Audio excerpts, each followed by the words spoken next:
Part B. Using a 5% level of significance, find the critical region for this test. So I'm going to start by drawing the graph of the binomial distribution 10, 0.2. The most likely outcome is 2 successors because that's 10 times 0.2. But it doesn't mean that 1 and 0 are impossible, they're just less likely. And 3, 4, 5, 6, 7, all the way up to 10 are possible, but more and more unlikely. So, what we're trying to find here is the upper tail, because H1 we're looking at above 0.2. So we're looking at the top part of this distribution, and we are trying to find which kind of group of values would give us basically a 5% or close to 5% probability. Okay, so it could be from 6 to 10. It could be from 5 to 10. We're going to have to work this out by doing some calculations. So this really is a trial and improvement kind of process. I don't know what the answer is yet. We're going to work it out. But what I'm looking for is the probability of a set of values at the top end, in this case, of this distribution. So let's try the one I've drawn, which is 6 and more. So if I need to work out the probability that x is greater than or equal to 6, I'm going to turn it around and do 1 minus the probability that we are less than or equal to 5. Okay, I need to use BCD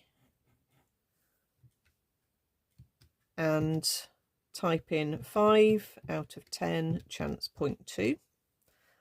1 minus 0.99363, which comes out as 0.00637.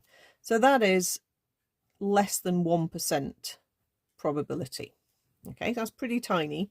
And what we're trying to find is the set of values where we're close to 5%, we're probably underneath it.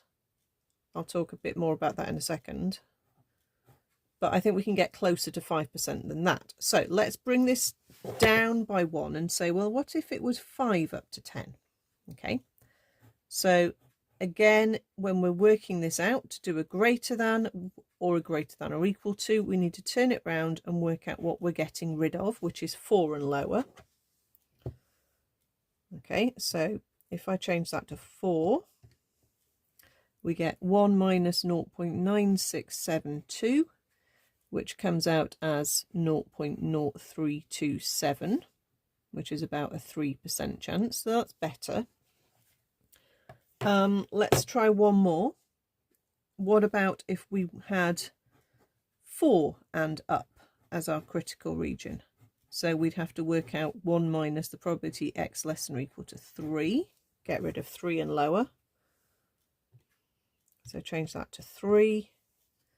That's 1 minus 0.8791, which is 0.1209, which is about a 12%. Now that's way too high.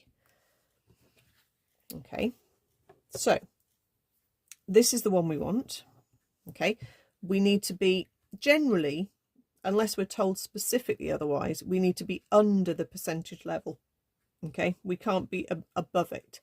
Unless the question said find the critical region closest to 5%, which it didn't say that here, we could be just above it if that was closer than the one that's below it. Okay, but in this case, obviously, that's not going to happen anyway. So it was this option here, when we worked out the probability x was greater than or equal to 5, gave us the probability of that happening was about 3%. Okay, so that's our critical region. So what we're basically doing is we're deciding in advance how many wildflowers out of 10 he has to get right in order for us to change our mind and reject H0.